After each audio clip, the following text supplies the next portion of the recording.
You can take your belt and shove it up your ass. And I don't know why I'm having this weird lucid moment with you, Lou. But, I get them out of everybody, damn it. I get them all the time. You're building something out there, and So they actually took half my skull out. Whoa. It's going to be Marcus Swift, Roman 5-0, and Dmitry Alexandrov. Yeah, what?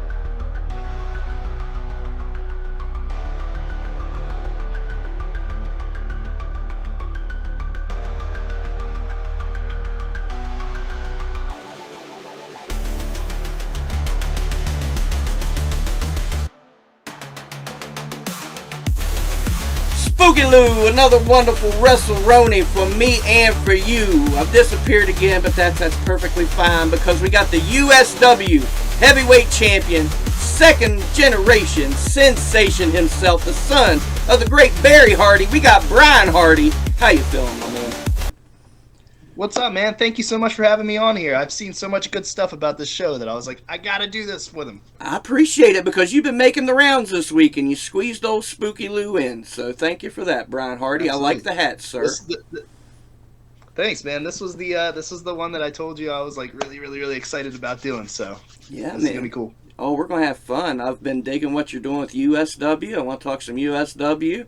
I want to talk about our shared love of the ECW. Talk some West Virginia Absolutely. wrestling. You've been up the road and back. Absolutely. You know what's going on, don't you?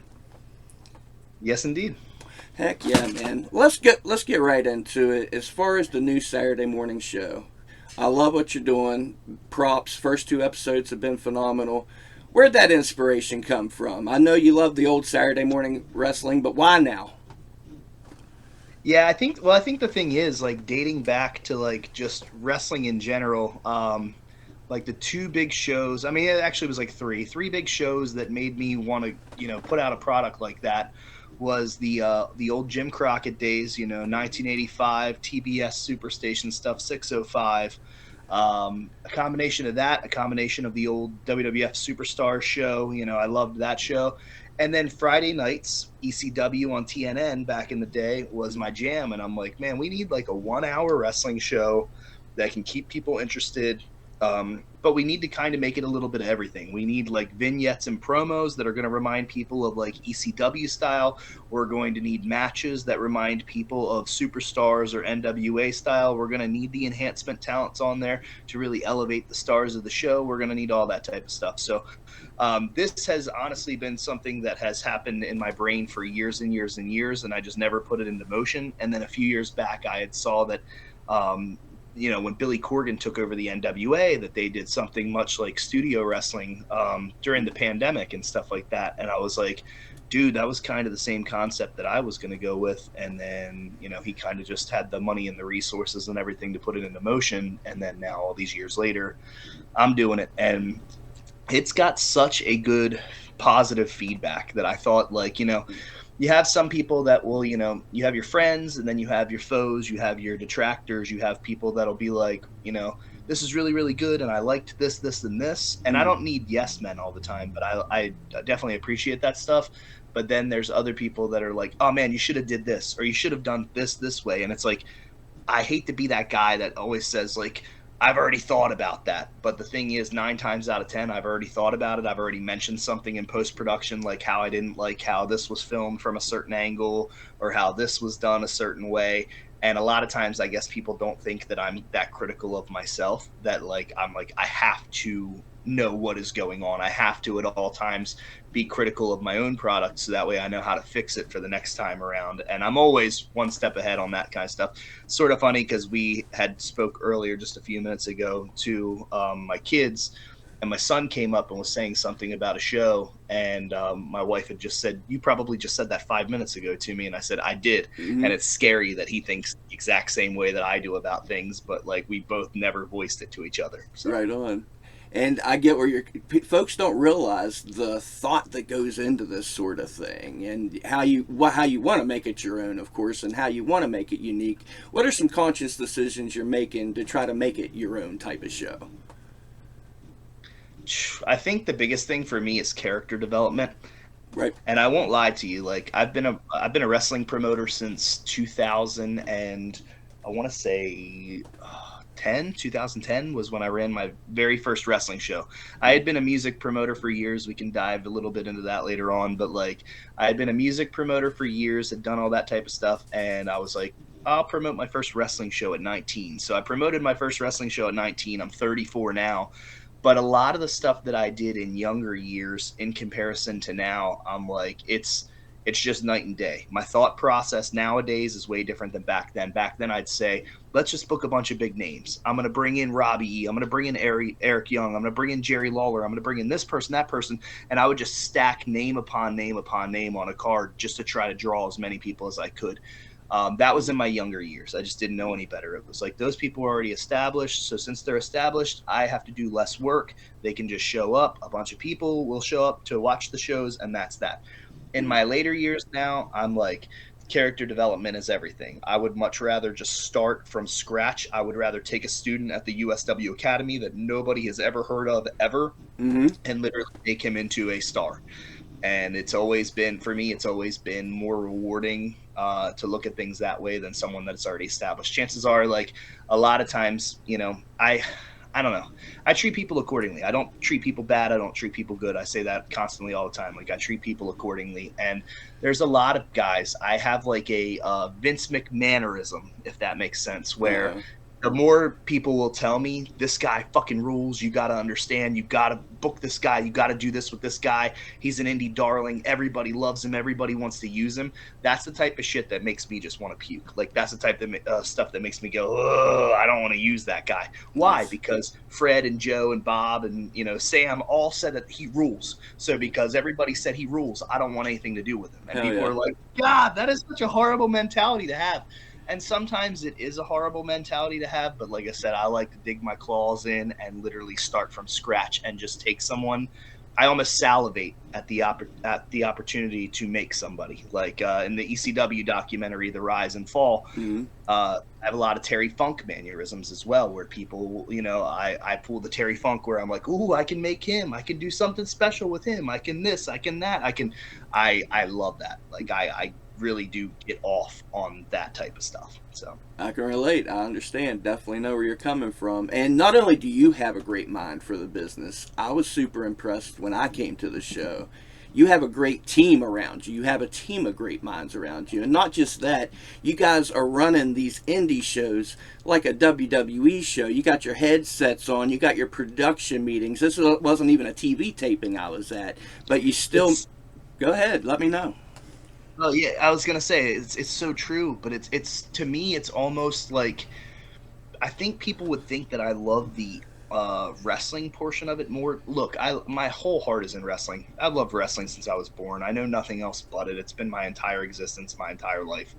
But the thing is at a certain point in time, I started as I got older to learn to start taking steps back, and people still want to see me in the ring, and I go out and I do what I can for them. I'm very old school with stuff, but like. I can't even begin to tell you how passionate I am about having a headset on and literally sitting in the back by Gorilla or, you know, this or that, or even out there agenting stuff before the doors open and all that. Like, that is the coolest thing that I think, like, it's really like a dream job to me. It's like the coolest thing in the world. And everybody said a million times, like, would you ever like go to work for WWE as an agent and not just like a wrestler? Or would you go here or there or whatever? I don't honestly know that I would, because I couldn't have someone's thumb on me all the time, like, you know, telling me what I can and can't do to produce stuff.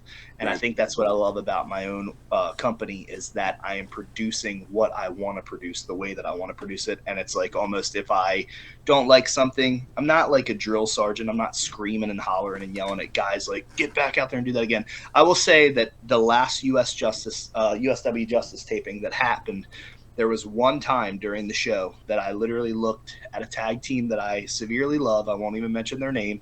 I looked at them and I looked at the two people that they were wrestling, and I said, as soon as they got back through the curtain, I said, get back out there and do it again. Nice. And they were like, what? And I said, and my brother-in-law turns and looks at me and he goes, God, that was the most Vince McMahon shit I've ever seen in my life. You know, like, what is going on? And I said, it wasn't meant to be mean. It was just meant like the fans deserve a certain quality product. So like if I felt like that was going to make any of those four look bad on screen, or if I felt like it was going to tarnish the product or anything like that, you got to go back out and do it again. So that way we can get a nice, good, clean take. And, I've heard plenty of those stories over the years of Vince sending people back out to the ring, do it again, and this Right. and that and whatever. And I never thought I would have to do that, but I unfortunately had to do that right on our first set of tapings, and I only did it during one match, but it's all good. It sets a precedent. They know if it's not done right the first time, they're going to have to go back out and do it. And there was no discussion to be had. It was just, it has to be done again. Go do it. And it sounds like it was done and done right. Yeah, I was going to say they were great sports about it. Yes, sir. And right back out the curtain with the theme song again. And it was like, I'm sure the people in the audience were looking going, what the hell is going on? We just saw this match. Well, you're getting to see it again. Right on. It's going to be taped better again. So that way when it airs on YouTube, there's no flaws. I get it. And when you talk about the production, I can relate to that as well, because when I was filming these matches, I was thinking, well, when I edit it, I'll use the hard cam for this. Go ahead and shoot this and da-da-da. And I was producing while I was literally doing roaming cam. But Absolutely. I think another added layer for you, because I've seen some backstage video on the socials, I think you have your Proud Papa moments. I want to hear about some Brian Hardy Proud Papa moments, because I know you're having them.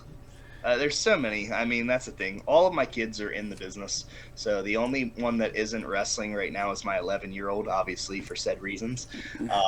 But, I mean, when she gets old enough to get in the ring and be able to do the stuff safely and everything, I'm sure she's going to, because she talks about it all the time. Nice. But, I mean, to watch my other kids, I'm not going to lie.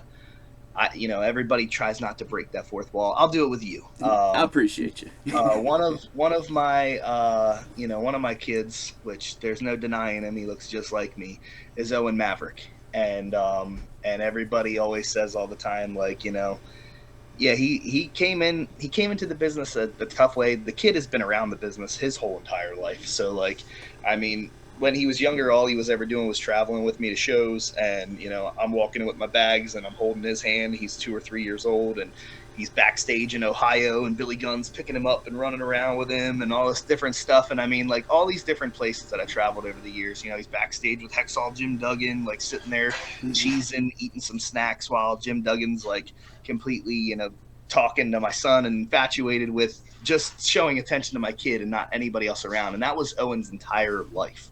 And so he knows nothing but that kind of stuff. He always tells people all the time, like, one of my coolest stories is like sitting in a KFC with my dad and Jerry Lawler just having dinner. It was just the three of us. And nice. Yada, yada, yada. So like, I know that Owen was going to be a wrestler since the time he was born. But I think the thing that's the most craziest about the entire situation is I didn't expect any of my other kids to ever be pro wrestlers. Like, none of them at all. And they never showed that same passion or desire for the business that Owen did, and they kind of just did their own thing. Now, as they started getting older, they're turning 16, 17, 18 years old, that kind of stuff, and then they're coming to me like, hey, Dad, we think we want to be in the wrestling business. And I'm like, what? Like, all at separate times. It wasn't like all at the same time. They're all coming to me at separate times, and I'm like, no, like, I didn't think any of you, like, go to college, go do this, go do that. Like, right. I didn't think any of you guys wanted to be in the business. Like, I thought Owen was going to be the only one that was in the business. And my daughter Ariel, she wrestles under the name Luscious Luna Lynn, and like, she's starting to burst out onto the scene, and she's doing fantastic. And just like the other night, like, when she won the title, there was a video that surfaced around where, I had the headset on and I popped it down and gave her a huge hug, and she's crying like as soon as she gets through the backstage and stuff like that. But there's like so many different things where just on a weekly basis, even at the USW Academy, there's so much stuff that isn't filmed that people don't see that I'm like, oh man, like the other night I was sitting there watching her just like hit these perfect drop kicks. It was like 16 or 17 perfect drop kicks in a row. And I'm like, this is awesome. And I'm not saying she's the greatest lady wrestler out there or anything like that, but I sure as hell did not expect her to be as good as she is in, the year and a half that she had been training before she made her debut.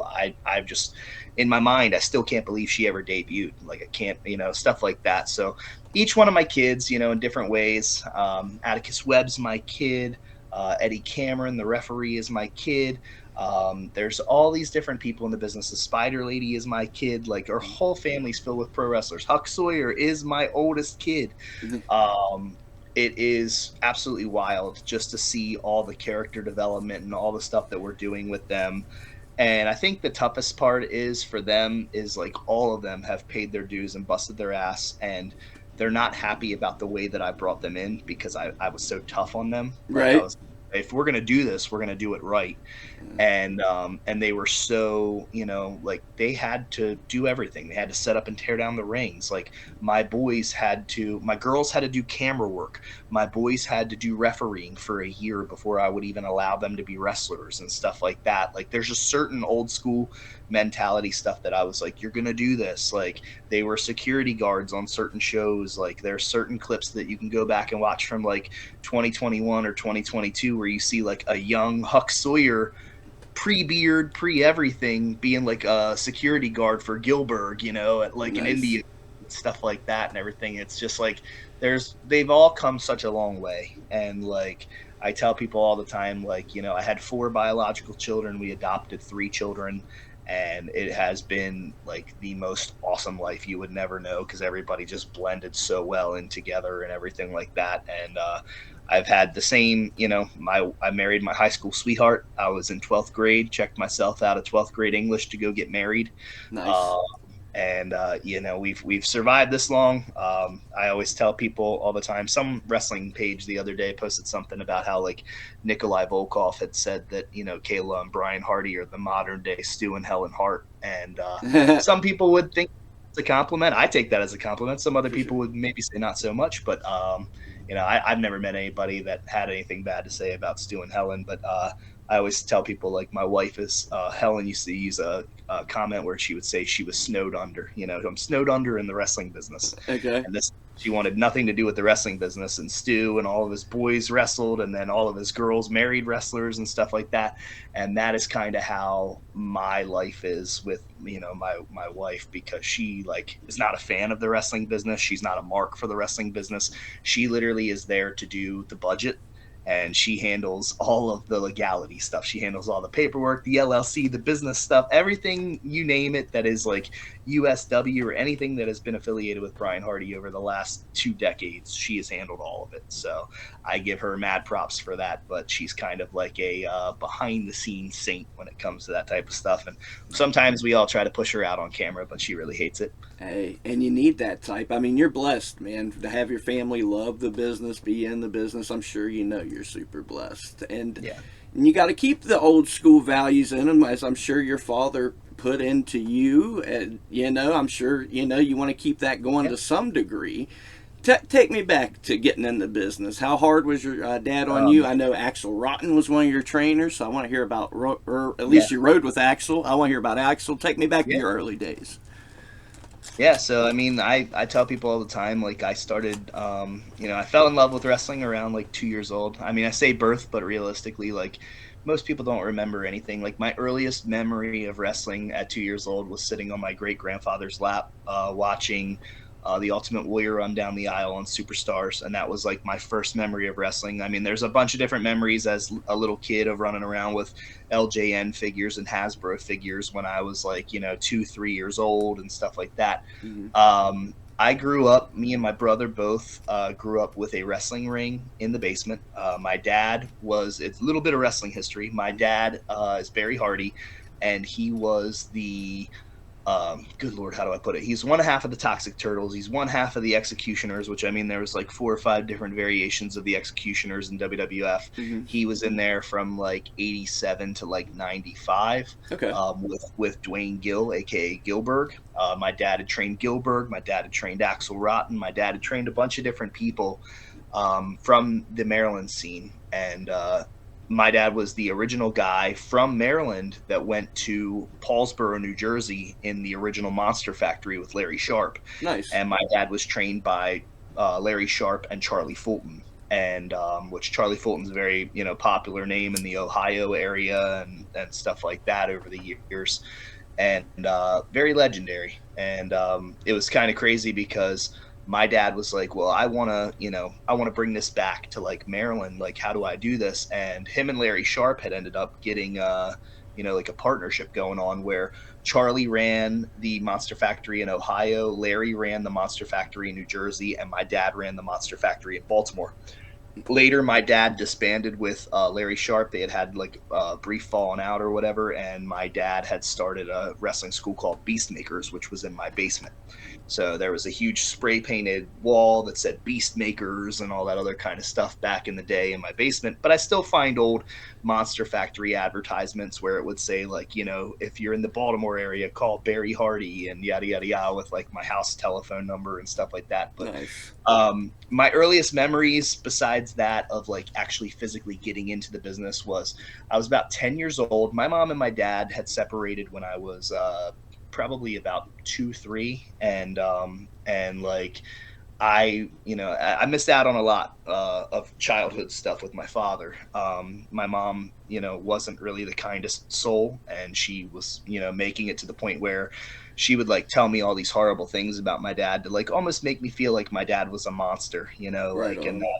and that I shouldn't be around him and stuff. So of course, as a young impressionable child, like you see your father on television every single week. My dad was constantly traveling with the WWF, or like at the time, eventually it got to WCW and then ECW. I would watch my dad on like every Saturday morning show. I would watch my dad on like all different types of crazy stuff, and my other heroes as a kid, the Steiner Brothers, the Legion of Doom, Powers of Pain, all these different people wrestling my dad as a kid, and I'm like, whoa, this is wild. And it got to the point where I turned about 10. I think I went to an indie show, and I said to my mom, like, I really want to be a wrestler. Like, is there any way you can ask Uncle Dwayne if he can get me in the ring? And like Gilbert was there at the show that night, and yeah, all I wanted was to like stand in the ring, like just for like 5 seconds. Like, let me just take a picture in the ring. I don't need to run up against the ropes or anything like that. Let me just stand in the ring. And, I'd asked him, and he said, well, for legal purposes, buddy, they're getting ready to take down the ring and you can't get in there. But, when you're 18 and you're ready to be a wrestler, call me and I'll train you. Oh, okay. And I'm like, all right, cool. So at about, I'd say 17, like right at the time I was getting ready to graduate from high school, me and all my buddies are wrestling, on the trampoline and this and that and whatever. And I was like, dude, I can't like do this. Like, I need like something real. So my grandmother, God love her soul, she literally was like kind enough to go in with me on my first wrestling ring that I physically bought myself. And it was wild because I had a wrestling ring, and every morning I'd wake up and I'd walk out back and I'd just start running the ropes and doing all this stuff. And at first it was almost like a self-taught like style thing. I went to a really crappy wrestling school straight out of high school that my wife had tried to send me to, which was in the Baltimore area. And they basically took my money and beat the shit out of me. Oh, and man. I was like, typical every indie wrestling story you hear, of people being hazed and people getting the shit kicked out of them and all that other kind of stuff. Like, they didn't care. Like, half those guys were clueless. Like, it's gotten better over the years, but like half those guys were clueless as to even like who my father was, when I showed up at that wrestling school and stuff like that. And over the years now, it's way different because back then there wasn't like a WWE network or anything like that or whatever. So over the years, like when my dad started popping up on all these different shows and stuff, I was like, oh, that's who his dad is. Like, holy shit. Like, Right. and it got to the point where then people started almost treating me like differently to an extent. But it was weird because like I left that wrestling school and I got on the phone with my dad right away. We had kind of like, as I started getting older, we started to semi have a relationship. It was so weird because I called him and I said like, hey, look, here's the deal. Like, grandma bought me a wrestling ring. It's a full-size ring. It's in the backyard of the house. Like, can you come from Florida? My dad lived in Rochester most of my childhood, but then he ended up moving to Florida. I said, can you come from Florida and train me? And he was like, yeah. And like, he made his way down to my grandmother's house, and like, he stayed in a room down there in the basement. And then eventually it was like, we would work on like a lot of basic fundamental stuff, but it was enough just to get me by. And then like, eventually he started like getting me booked on like shows in like New York and Ohio and all these different places. We'd go to like Allentown, Pennsylvania, and I'd go to all these different wrestling conventions with my dad. And it was so weird because all the guys that I idolized as a kid, I'm walking by, and Tommy Dreamer and Nova and Joey Styles and this person, that person are all like, hey, Barry, like hugging my dad and stuff. And I'm like, wait a second, like, you know these guys, like, you know, and like it really hadn't like crossed my mind because, like I said, the network wasn't available at the time, Right. so it wasn't, you know, the story of the Toxic Turtles was one of those things that was like almost folklore to me. Like I had heard the story told by my dad and my uncle Dwayne for years and years and years about how Vince McMahon was laughing at this Toxic Turtle outfits that they had on and all this other shit and sent them to the ring that way and stuff. For years, I honestly believed that it was a lie until the WWE released the WWE unreleased DVD with the Toxic Turtles match on there. Right. And I was like, you guys weren't bullshitting. Like, oh my God. Like all these years later, like I thought you guys were just ribbing me. And like stuff like that. But even like I said, as an adult, I say an adult, but a young kid, you know, straight out of high school, straight into the business, it was tough for me because like certain people would have respect for my father and they'd cut me some slack and cut me a break on and give me opportunity more than anything.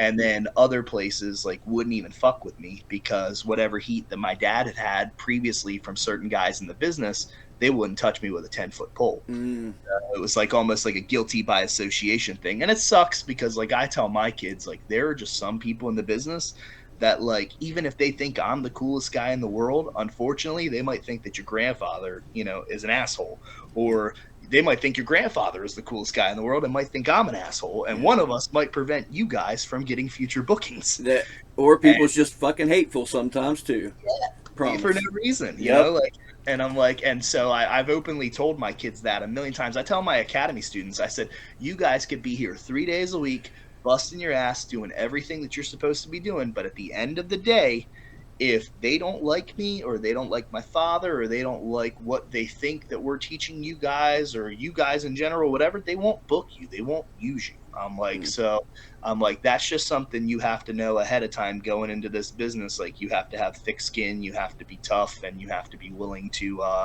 you know, take that on. So my early training was with my dad, and that led to bookings, which then eventually led me into traveling with Axel Rotten. And I got like an education like no other with Axel Rotten on the road because I tell people all the time, I said it in a show that I did the other night with Corey Castle called Evolving. I had said that Axel Rotten is like one of the smartest minds in pro wrestling, but he was so underrated. He never got his due because when people thought of the name Axel Rotten, they would always think of blood and guts and Taipei deathmatch and chair shots and, you know, Big Japan and all that. And like, they didn't think of like Axel the wrestler.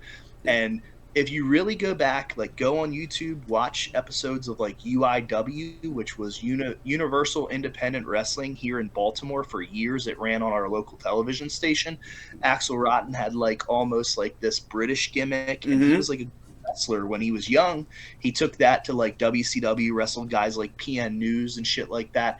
And then later when he like morphed into like Axel, like everybody knew from ECW on TNN, some of the matches that he was having with like Candido and Storm and like Van Dam and stuff, they were just classic matches, and people really did not like take the time to watch those matches and really give him his due on how good of a wrestler he was, and a technical wrestler at that. Like they always just thought like, this is a heavier set guy that just loves to bleed all over the place. And it was like, yeah, but like I said, so I got an education like no other from him. I had a little brief stint of time at Gilbert's Pro Wrestling Academy, which was opened in 2010 when I had sold Gilbert both of my rings. I had 2 rings, like I said, at my house, and I sold both of my rings to him. He had opened up Gilbert's Pro Wrestling Academy, and there was another wrestling company here in Baltimore that is, even till this day, is very, very, very popular. I'm not going to say their name because they don't deserve getting, you know, me put over on here, but they are probably the most,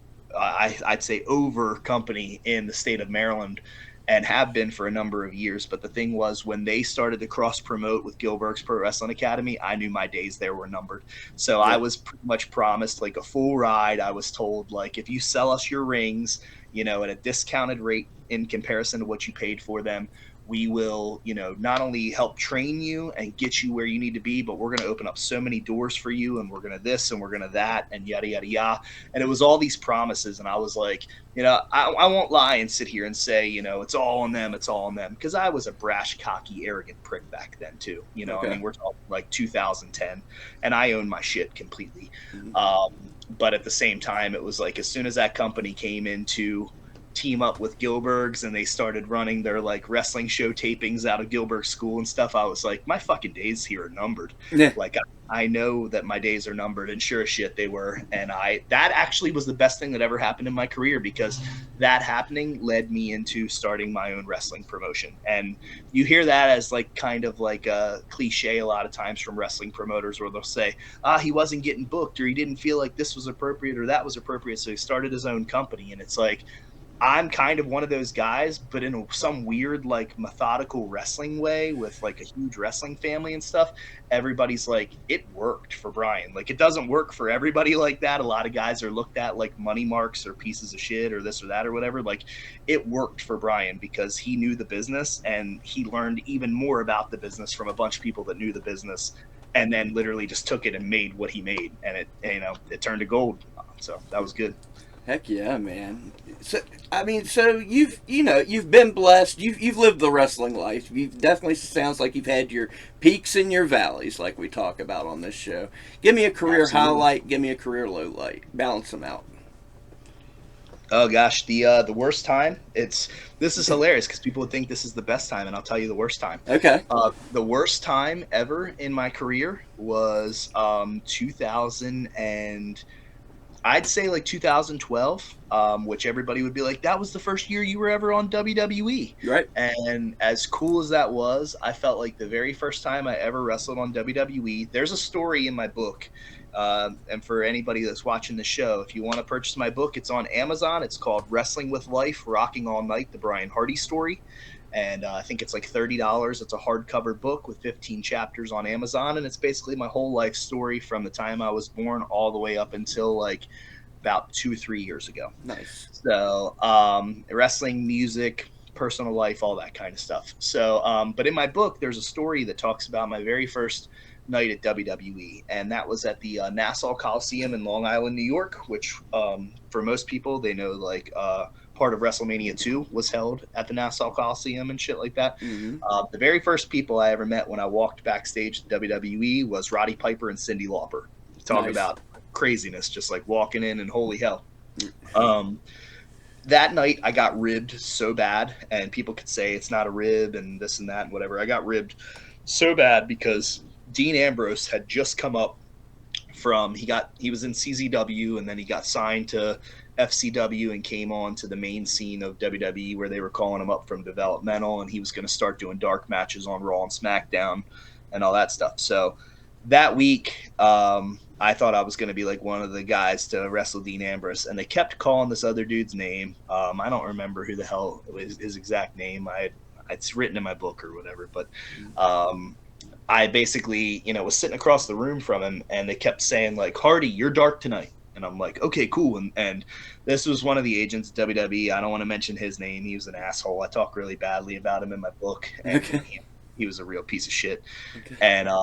And like, so I literally at WWE, the rule backstage is you rather have to be in a suit and tie at all times, or you have to be in your wrestling gear. Like, there is no in the middle. Like, you can't just like, if you're not wrestling, you can't just walk around in your gear. You can't walk around in like gym shorts with your gear hiding or anything like that. Like, you've got to be in a suit and tie at all times. Okay. So I'm like in my suit and tie, then I get my gear on, then I turn around and they tell me like, Hardy, you're not dark tonight. So-and-so, you're dark tonight. And it was back and forth and back and forth. And I felt like they were fucking with me because it went on for like 20 or 30 minutes. And I was just like, dude, this is horrible. Like, what is going on? So, and I mean, we're in a room, not even, maybe like the size of a little bit bigger than a broom closet, honestly. And it's like 6 or 7 extras like shoved in this like broom closet looking room. So we're all bumping elbows, like trying to get dressed and stuff like that and whatever. Wow. And it just went on and on and on. So all of a sudden, like a few minutes later, the guy comes back out and he says like, Hardy, you're dark tonight again. And I'm like, oh my God. So I got smart with it probably about like the 3rd or 4th time they said it, where I just left my boots and my knee pads and my trunks on, and I just started pulling my dress pants up over my stuff. Nice. So that way, like if I had to, I could just drop my drawers and there I would go. But I would have been stoked to have had a match with Jon Moxley, Dean Ambrose, whatever. But that night, it unfortunately didn't happen. So Arn Anderson saw that I was getting like extremely discouraged, and he walked up to me and said, I think we're going to have something for you tomorrow night. And I said, oh, okay. And I was like, I mean, it was really cool. I'm like, this is awesome. Like Arn Anderson's paying attention to me. This is awesome. Mhm. So, and he sees I'm being a good sport about like them like ribbing me and trying to fuck with me and stuff. So all of a sudden, the next night in Baltimore at the Baltimore Arena, I end up getting to wrestle Ryback. The lowest of low for me was Ryback being super cool, going out, doing the match, getting promo time. These referees that work at WWE, some of them are my friends. Mhm. And the coolest thing is a lot of them have gone to bat for me in the past and literally say, hey, that guy Brian Hardy, he can cut a hell of a promo. Like he's a great talker, yada, yada, yada, this and that. And because they go into the pre-show production meetings and say that kind of shit and go to bat for me with Vince, I always end up getting a cool promo out of stuff. So Nice. I'm like, this is awesome. Like, this is really cool. So then the refs usually find me in the hallway. They'll shake my hand. It's a gimmick. They pull me in. They'll whisper to me, I put you over to Vince. You better not mess this up tonight. You know, stuff like that. And I'm like, all right, cool. So do everything. Match goes great. Come backstage. First time wrestling for WWE. It's like I'm not even 21 yet. I think I'm 20. It's almost, you know, it'll be my birthday like a week or two after this Monday Night Raw and SmackDown airing. And then I'm just thinking to myself, like, where's that paper? Like, that contract's going to fall from the sky. The pen's going to fall from the sky. Everybody's saying great things. I'm getting, you know, at the time, this is when, you know, I first had Facebook, and I literally am like just looking at Facebook, and Facebook's blowing up like crazy. I'm everywhere. And the thing is like SmackDown didn't even air until that Friday night, but it's Tuesday night, and I'm on everybody's cell phones, and I'm Okay. like, awesome. I'm Right. like, this is really, really cool. So it was just the lowest of lows because I walked out of there that night, and once again, doing stuff that you're really not supposed to be doing backstage at WWE, or certain no-nos at times. I never got yelled at because I was friends with, you know, the said people, but I've seen a lot of guys get yelled at for it. I'm walking outside of the arena, and you know, kids that recognize me that I just wrestled Ryback and stuff are asking me to sign the front of their WWE encyclopedias and stuff like that, and I'm going over, you know, signing encyclopedias and shit like that, and the average person would have just like no sold them and kept walking and stuff like that. And I just thought to myself, man, I'm gonna end up getting a contract. Like, I'm gonna get a contract with WWE. And after that, I didn't end up getting a call for 4 years. And it was crazy to me. That was the lowest of lows. Like, at that point in time, I just wanted to completely stop in the wrestling business. I thought, like, man, I had tryouts with Ring of Honor. I had tryouts with TNA. With Ring of Honor, I had heard so much positive stuff about me from Jim Cornette. I had heard so much positive stuff about me from Terry Taylor at TNA. And so many other people that were just around the foundation of what I was building at the time. And I wasn't good enough, quote unquote, for either of those promotions. And then finally I got the call to go to WWE, and I thought, like, man, it was there and now it's gone. And I remember Cody Rhodes, honestly, was the person that night that walked up behind me, and he put his arm around me, and I was ready to go out to the ring. And I'm like, you know, taping my wrists and doing all this stuff and everything. And he said, are you excited, kid? And I said, yep. And I'll never forget it. I wrote about it in my book. He says, well, you better enjoy it. He said, because this might be the only time that this happens. There you go. And instantly in my mind, I was like, holy shit. Like, I thought at the time, you're being a dick, you know, but he wasn't. He was being truthful. That might be, like, if you're an extra at WWE, that might be the only time you ever get to work there. That might be the only time you ever have a match in their ring. That might be the only time you get a backstage promo or anything like that. And it's just like, you better enjoy it, because you just don't know if it will ever happen again. Luckily for me, it happened a lot more again. But at the time, I didn't know that. And I thought, like, man, my life is over with. Like, I worked so hard to get to this point, and they're just letting me walk out the door. They're not even giving me a deal. They don't see anything in me. They don't this, they don't that. Of course, you know, depression starts kicking in. They did call me. I just said they didn't call me for 4 years, but they did call me and email me and try to reach out to me a few different times.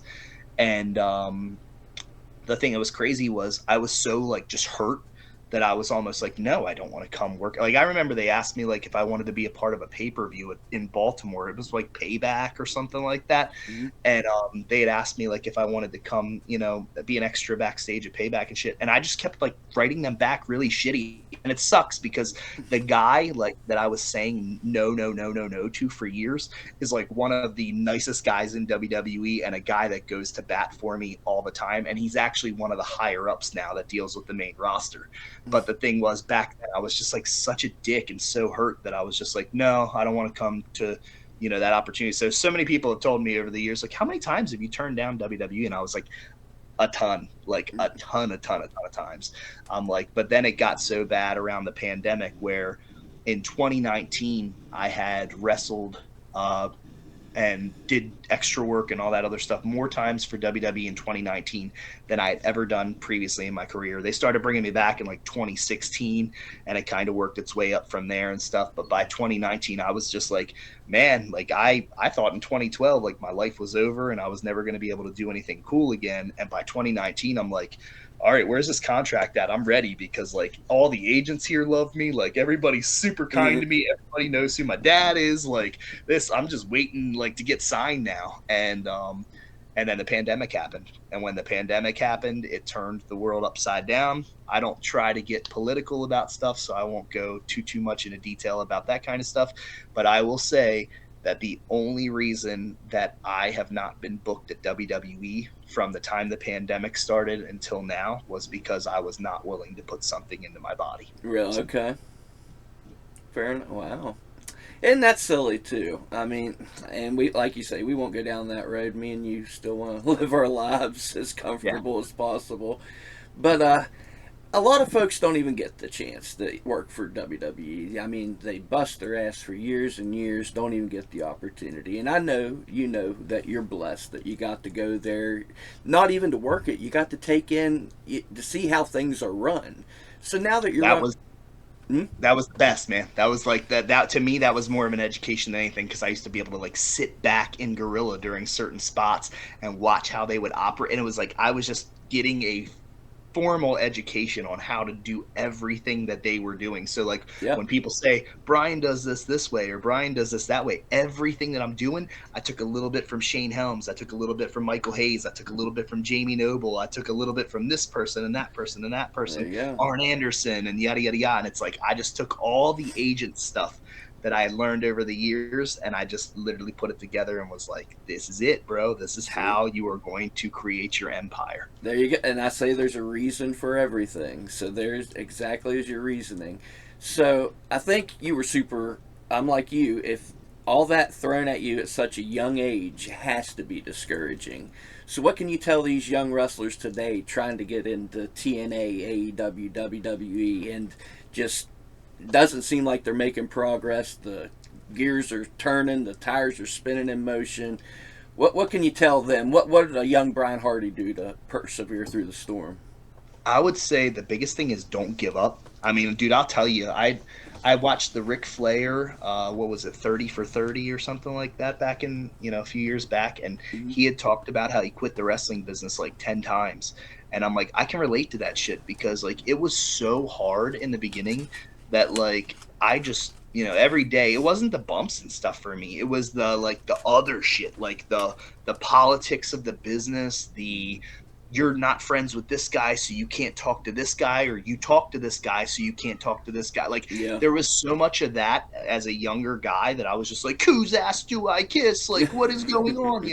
And it's like, I felt, to me, like that to me was like the worst part of being in the wrestling business. I tell everybody that's young, especially all my students in the USW Academy and stuff like that, new signups or people that have been at the Academy for a year plus now, I tell people, like, you won't learn psychology of the business. Like, I teach classes on psychology, and like I like to think that I'm a master of in-ring psychology, and a lot of people say it all the time, and I'm like, shut up, because I try to be humble about stuff.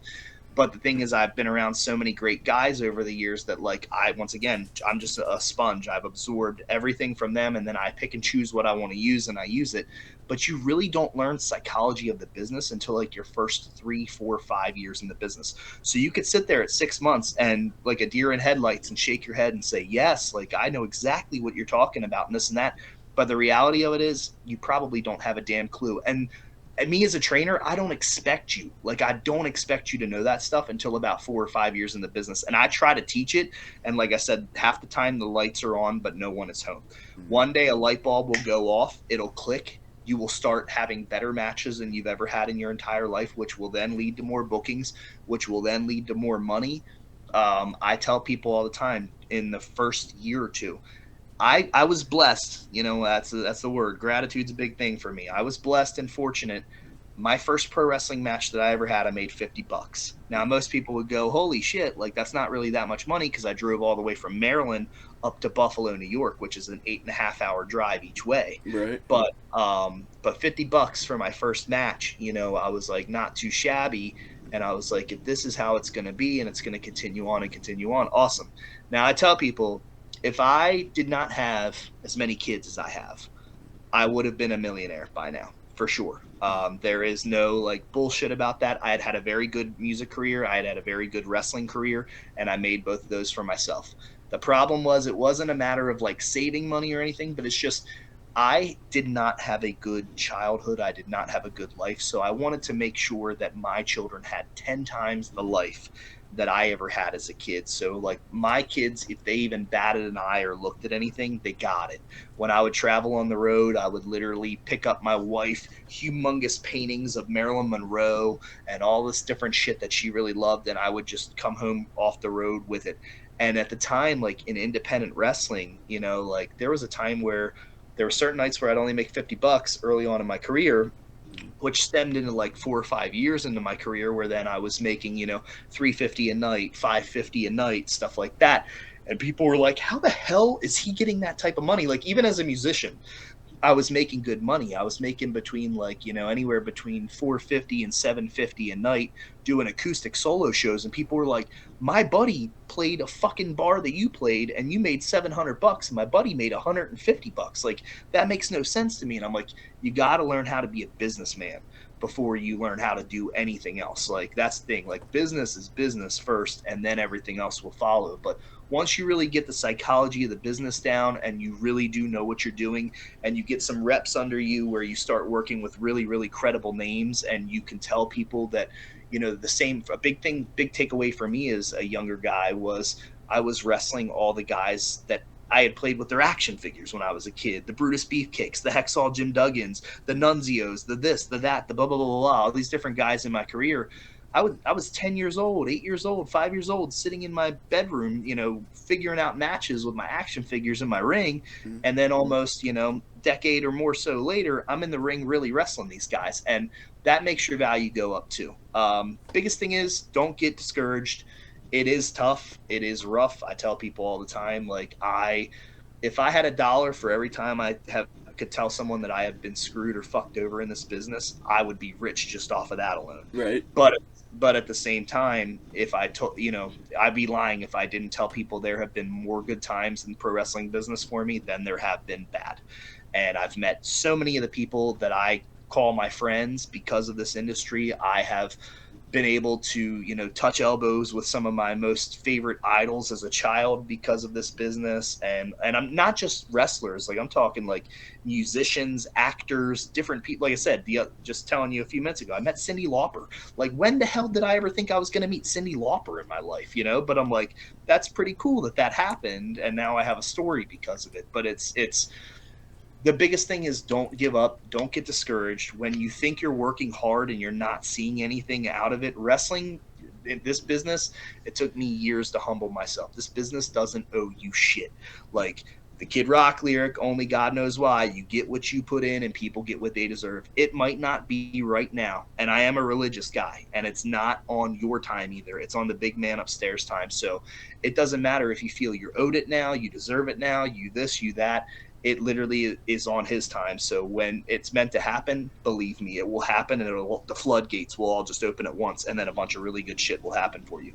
I remember like earlier on in my career, like hearing a lot of people talk about WWE bonuses, and I never received a bonus early on, like in, when I was doing stuff for WWE. It took all the way till 2019 for me, from 2012 to 2019, to start seeing paychecks arrive to my house that would say like Raw, SmackDown, the name of the city, whatever, and then underneath it would say bonus.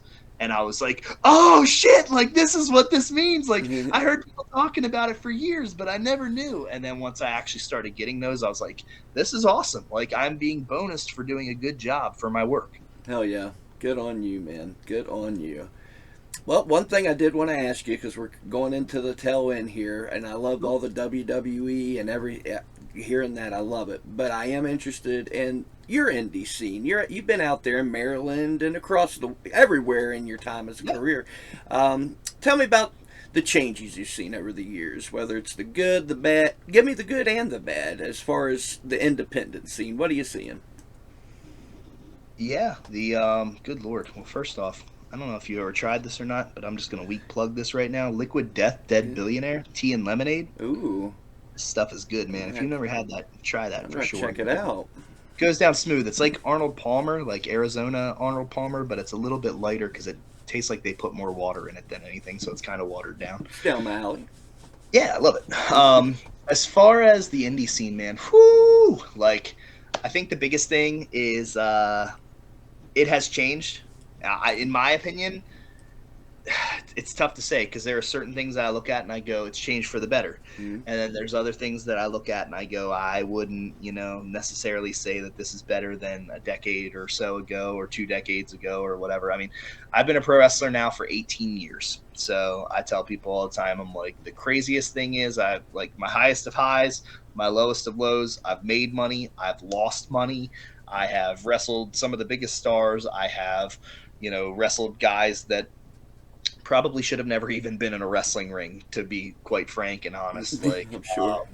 they're the indie scene itself has I mean, I've wrestled pretty much everywhere on this side of the coast. As far as traveling, I've traveled all over. I've been to Mexico, I've been to California, all that other kind of shit and stuff like that. But like, Nice. as far as like wrestling goes, I have made my way down the whole entire side of the East Coast. The crazy takeaway for me, Ohio has some of the greatest wrestling fans that I've ever seen in my entire life. New York has some of the greatest wrestling fans that I've ever seen in my entire life. When it comes to commission stuff and all that other kind of stuff, New York is probably, everybody used to always say Maryland was like the worst state when it came to like state athletic commissions and stuff, but like New York is very strict on a lot of their, policies and things of that nature too. So I'm kind of like, it's a tie between Maryland and New York. I love wrestling in Jersey. Jersey has kind of not been so much of a hotbed. Maybe I didn't work for the right promotions in Jersey, but the Jersey crowds never really seemed like very large. And if you're from New Jersey and you're watching this, I apologize if it's offensive to be like, what? We're diehard, wrestling fans in Jersey and stuff like that. But I just never really had good, like I had good experiences. Like the promoters always took care of me and stuff, but they were never like large shows in Jersey. Pennsylvania's always been good to me. Delaware has always been good to me. Maryland at times, like I said, I mean, even though it's my home state, the hardest thing is the takeaway from Maryland is that I have lived in Maryland my entire life. I'm getting ready to actually move in the next month.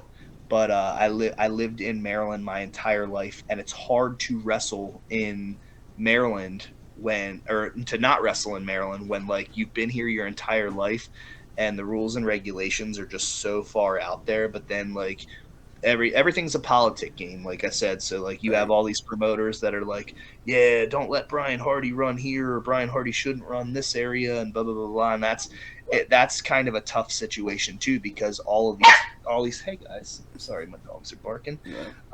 It's tough because all of these people literally are like, kind of holding back one another from doing stuff. The West Virginia scene has become completely oversaturated in certain areas, not everywhere, because like there's some parts of West Virginia where I'm sure they really do love and appreciate wrestling and the crowds are huge, and then in other areas it's just like a company on every single street corner, and it's like at that point in time, that's when things get very hard for any promoter. It's not like one of them, it's all of them.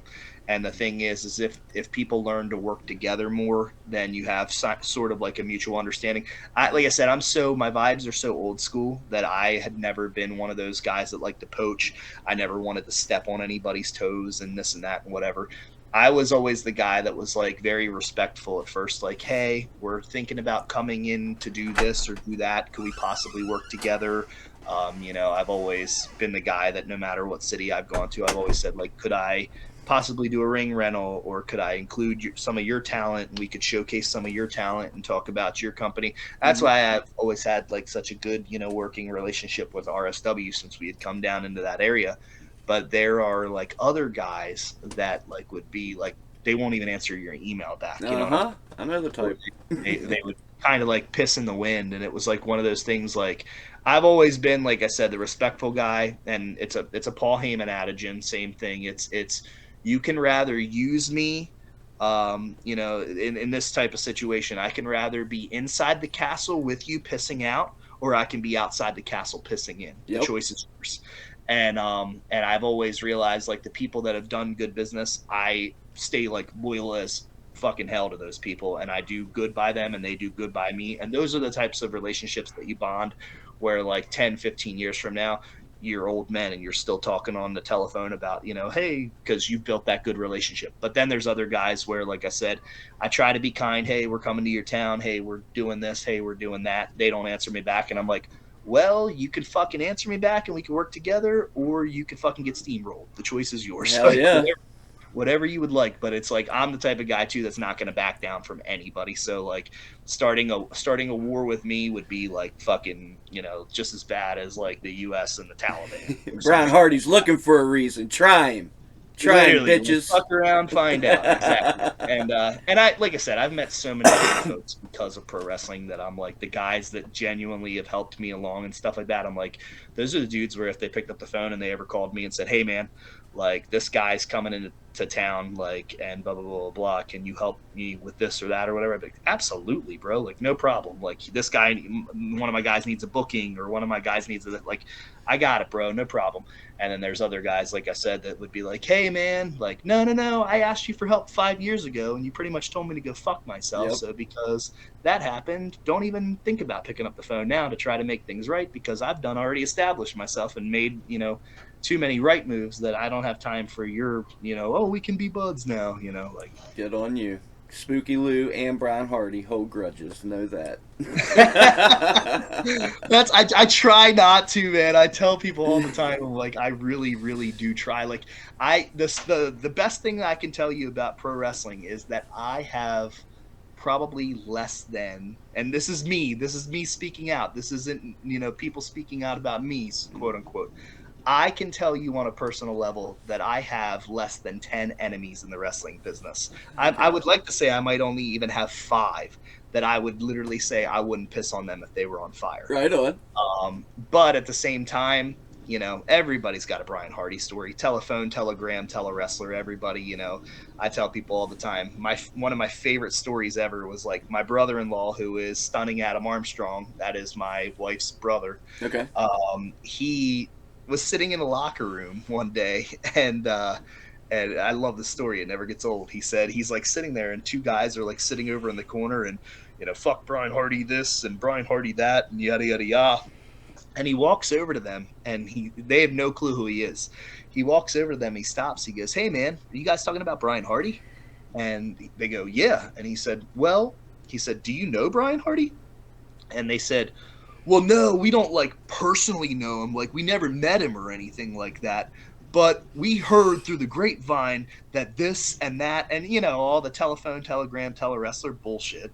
And he's like, he stops and he's listening. He's like, He's like, so you never met him? And they're like, no, like, never had an interaction with him or anything like that. And he's like, cool. Well, I will personally tell you that I know him. He's my brother-in-law. And if he finds out that you're running your fucking mouth about him, he's going to break your fucking fingers off. It's the truth, though. Like, I am the easiest going guy in the world. I'm the biggest sweetheart in the world till you piss me off or give me a reason. But half the time, people don't even have real interactions with me, and that's the worst part. Is like, they're judging the character that they think they know, the second generation sensation. If I have to be a heel and a bad guy, oh, he's a dick. I ran into him one time at a show in Pennsylvania, and he wouldn't sign my autograph when he was coming out of the building. Like, bro, I was playing the character. You know what I mean? Like, right. Like, there's other times, like I said, where, this is the same dude that does children's hospital visits and all that other kind of stuff. Like, I'm with it. I'm with it as much as I can be. But respect is a big thing. And that's another thing for the younger generation is, like, just show respect to everybody. Like I think that's the biggest thing is now everybody. I call it. I coined the phrase. If The Rock and the Iron Sheik have coined the phrase jabroni, I have coined the phrase Johnny No Dicks. I always say there are a bunch of Johnny No Dicks in this business that literally think they are somebody, and they are constantly, I can this and I can that, and it's like, well, just put up or shut up. Like, get in the ring and let's see if you can really do that. Then get on a microphone and let's see if you can really do that, and then we'll work from there. There you go. But Yeah.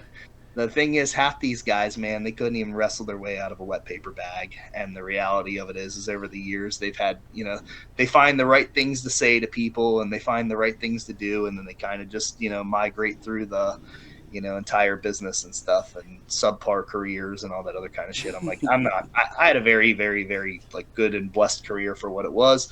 And every day that it continues, I'm like, if this is the best that it gets today, then it takes the cake. The other day, something was said about, as far as like body appearances and stuff like that go. I said, man, I know I put on some pounds.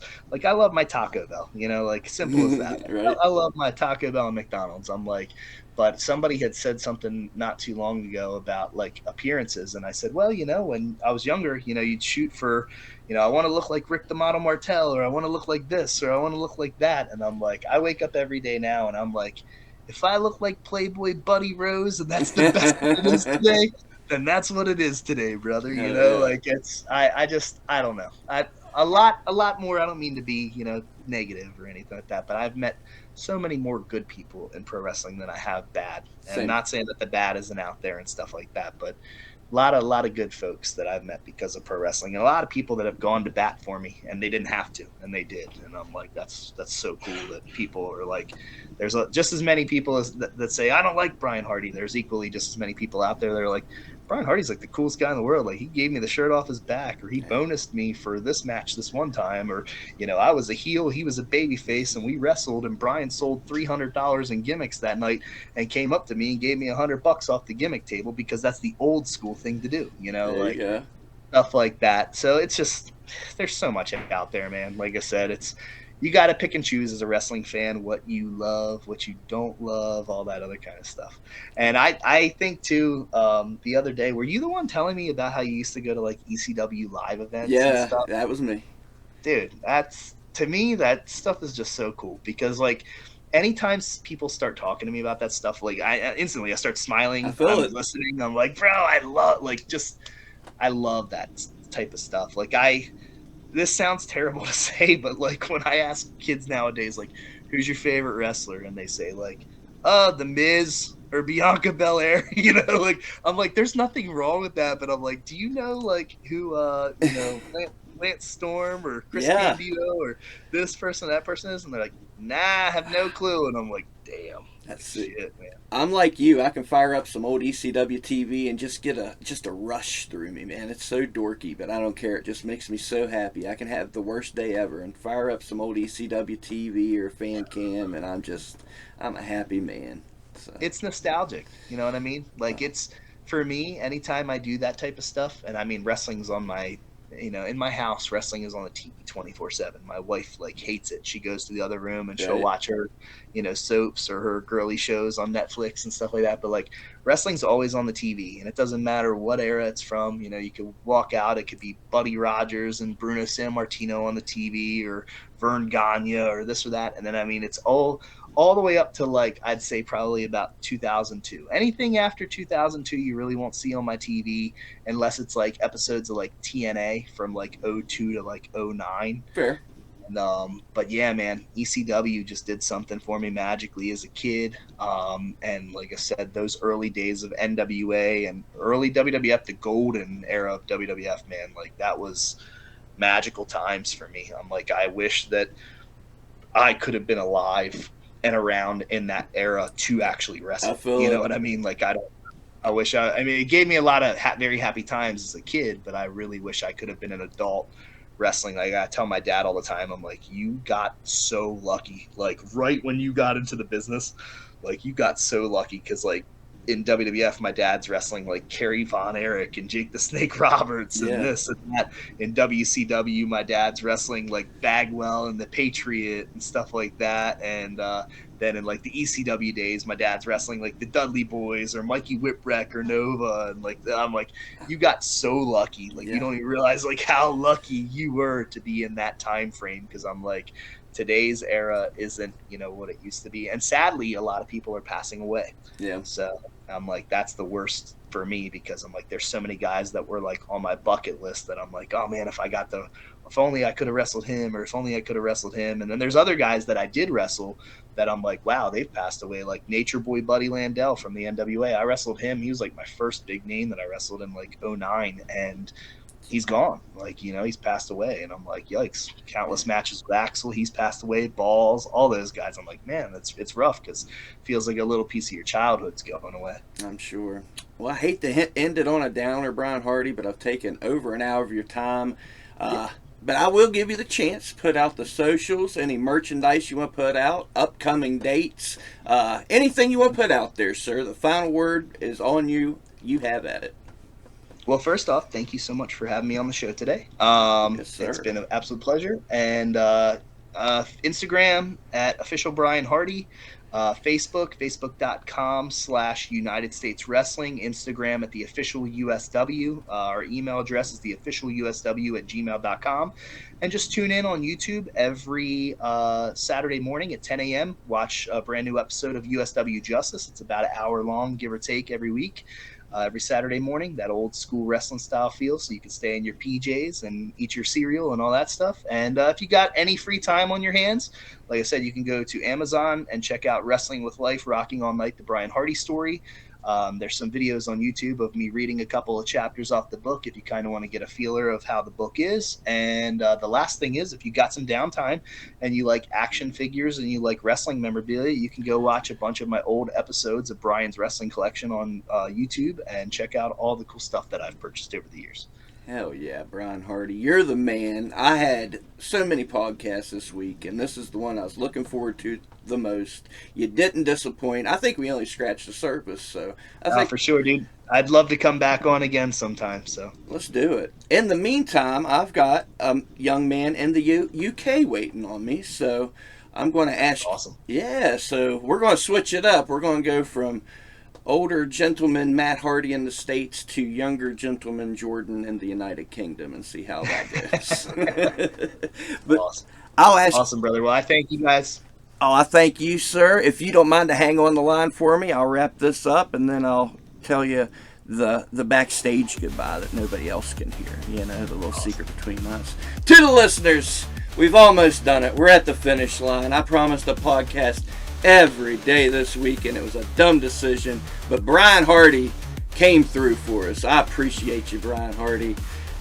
If this man doesn't motivate you to go out there, live your dreams, treat each other with kindness and respect, but don't take no shit from no one. Do it your way. Do it Brian Hardy way. Do it the ECW way. Just do it up. Make some noise. One more to go. Hang in there. We got more coming at you. Spooky Lou loves you. We're out of here.